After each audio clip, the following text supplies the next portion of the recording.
ടീച്ചേഴ്സും എല്ലാ പേരൻസും ഞങ്ങളടക്കം നിങ്ങളോട് എപ്പോഴും പറയുന്ന കാര്യമാണ് നമ്മൾ പരീക്ഷയിൽ A+ വാങ്ങാം, ഫുൾ A+, 95%. അങ്ങനെ കുറേ കാര്യം നമ്മൾ എപ്പോഴും നിങ്ങളുടെ തലയിൽ ഇങ്ങനെ കയറ്റാറുണ്ട്. പക്ഷേ എപ്പോഴെങ്കിലും നിങ്ങൾ ആവശ്യമുണ്ടോ? ഇതിന്റെ ആവശ്യമുണ്ടോ? ഇനിയിപ്പോൾ കാര്യം ഉണ്ടെങ്കിൽ തന്നെ ആ മാർക്സ് ആണോ നമ്മൾ ഡിഫൈൻ ചെയ്യാൻ പോകുന്നത്? അപ്പോൾ ഈ ഒരു ചോദ്യത്തിന്റെ ഉത്തരമാണ് ഞാൻ ഈ വീഡിയോ വളരെ സിമ്പിളായി തരാൻ പോകുന്നത്. അതിൽ ഫസ്റ്റ് നമുക്ക് നോക്കേണ്ടത്, ഈ A+ കൊണ്ട് നമുക്ക് എന്ത് ചെയ്യാൻ പറ്റും? പേരൻസിനെ ഹാപ്പി ആക്കാൻ പറ്റും.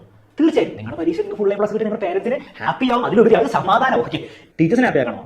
തീർച്ചയായും നിങ്ങളെ പ്രത്യേകിച്ച് നിങ്ങൾ A+ കിട്ടാത്തവരാണ് നിങ്ങൾ ഫുൾ A+ കിട്ടുന്ന സമയത്ത് നല്ല ടീച്ചേഴ്സ് അവർക്ക് ഭയങ്കര സന്തോഷം. ഒരുപക്ഷെ നിങ്ങളുടെ പേരൻസിനാണ് സന്തോഷം, കാരണം അവർ ആ ഒരു ജേർണി കണ്ടതും അതിൽ അവർക്ക് ഒരു കോൺട്രിബ്യൂഷൻ വഹിക്കാൻ പറ്റിയവരാണ്. അപ്പൊ പിന്നെ സർ നമുക്ക് ഹാപ്പി അല്ലേ? A+ കിട്ടിയാൽ നമുക്ക് ഭയങ്കര ഒരു അഭിമാനം അല്ലേ? അല്ലെ, ആരോട് നമ്മൾ പറയുന്നില്ല, അവർ വേറെ തന്നെ ഒരു ഫീലിംഗ് ആണ്. അതിന് വേണ്ടിയിട്ടാണ്, അതിന് വേണ്ടിയിട്ടില്ല. അത് നല്ല കാര്യമാണ്. തീർച്ചയായും നിങ്ങൾ ഫുൾ A+ കിട്ടി കഴിഞ്ഞാൽ, ഞാൻ 10ാം ക്ലാസ്സിൽ പഠിച്ച സമയത്ത് എനിക്ക് ഫുൾ A+ ആയിരുന്നു കിട്ടിയത്. ഭയങ്കര പ്രൗഡായിരുന്നു. പക്ഷെ അതാണ് അതിന്റെ ട്രൂ പർപ്പസ്. നിങ്ങളുടെ മൊത്തം ലൈഫ് എടുത്ത് നോക്കിയാൽ ആ ഹാപ്പിനെസ് ആ മൊമെന്റിൽ കിട്ടുന്നതാണ് ട്രൂ പർപ്പസ്. അല്ല, കാരണം ആ ഹാപ്പിനെസ് ഉണ്ടാവും. ആ 10ാം ക്ലാസ് കഴിഞ്ഞിട്ടാണെങ്കിൽ നിങ്ങളുടെ A+ എണ്ണം വെച്ചിട്ടായിരിക്കും +1ലേക്ക് അഡ്മിഷൻ ഉണ്ടാവുക. നിങ്ങൾ +1 +2 കഴിഞ്ഞവരാണ് കോളേജിലൊക്കെ നിങ്ങളുടെ A+ മാർക്ക് വെച്ചിട്ടായിരിക്കും അഡ്മിഷൻ. അപ്പോൾ ആ അഡ്മിഷൻ കിട്ടാൻ വേണ്ടിയില്ല, അതും ഒരു കാര്യമാണ്, ഒരു പേർപ്പസ് ആണ്. പക്ഷേ ഈ A+ന്റെ ഏറ്റവും അൾട്ടിമേറ്റ് പേർപ്പസ് ജസ്റ്റ് ഒരു അഡ്മിഷൻ കിട്ടാനാണോ? അല്ല. അപ്പോൾ എന്താണ് ശരിക്കും റീസൺ? വളരെ ഒറ്റ കാര്യമാണ്. ഞാൻ 10ാം ക്ലാസ്സിൽ ഞാൻ നേരത്തെ പറഞ്ഞ പോലെ ഫുൾ A+ വാങ്ങിച്ചിട്ട് അതിനുശേഷം എൻ്റെ മൊത്തം ജേർണി ഇതുവരെയുള്ള ജേർണി, ഞാൻ കോളേജിൽ പഠിച്ചു, ആക്ച്വലി 2 കോളേജിൽ പഠിച്ചു. എൻ്റെ ബാച്ചിലേഴ്സ് ചെയ്തു, മാസ്റ്റേഴ്സ് ചെയ്തു, MBA കോഴിക്കോട് ചെയ്തു. അതിന്റെ സ്റ്റോറിയൊക്കെ ഞാൻ നമ്മുടെ ലേൺ ടെക്സ്റ്റിൽ പറഞ്ഞു പോയി കാണാം. ഇതിന്റെ എക്സാമിൽ സ്റ്റാർട്ട് ചെയ്തു. ഈ ഒരു പോയിന്റ് അന്ന് 10ാം ക്ലാസ്സിൽ A+ കിട്ടിയതുകൊണ്ട് എനിക്ക് എന്തെങ്കിലും ഗുണം ഉണ്ടായിരുന്നു ആരും ചോദിച്ചു കഴിഞ്ഞാൽ ഞാൻ ഒരിക്കലും ഈ റീസൺസ് ഒന്നും പറയില്ല, കാരണം ഇതൊക്കെ ഉള്ള കാര്യങ്ങളാണ്, സംഭവിച്ച കാര്യങ്ങളാണ്. പക്ഷേ ഇതെല്ലായിരുന്നു ഞാൻ ഇപ്പോൾ ചിന്തിക്കുമ്പോൾ അതിന്റെ ട്രൂ പർപ്പസ്.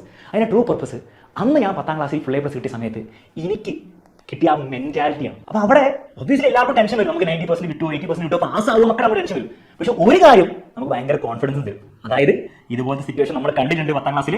ഇത്രയും ഭീകരമൊന്നല്ലെങ്കിലും പിന്നെ വേറെ ലെവലിൽ നമ്മൾ കണ്ടിട്ടുണ്ട്, അന്നത്തെ ലെവലിൽ നമ്മൾ കണ്ടിട്ടുണ്ട്. അതിൽ നമ്മൾ ഈ പറഞ്ഞ പഠിക്കുകയും ചെയ്തിട്ടുണ്ട്, അതുവഴി നമുക്ക് ആ ഫുൾ A+ കിട്ടുകയും ചെയ്തിട്ടുണ്ട്. പണിയെടുത്താൽ എന്നെ കൊണ്ട് ഈ A+ കാര്യങ്ങളും നേടിയെടുക്കാൻ പറ്റും എന്നുള്ള കോൺഫിഡൻസ് ആണ്, ആ മെന്റാലിറ്റിയാണ് മാറ്റർ ചെയ്യുന്നത്.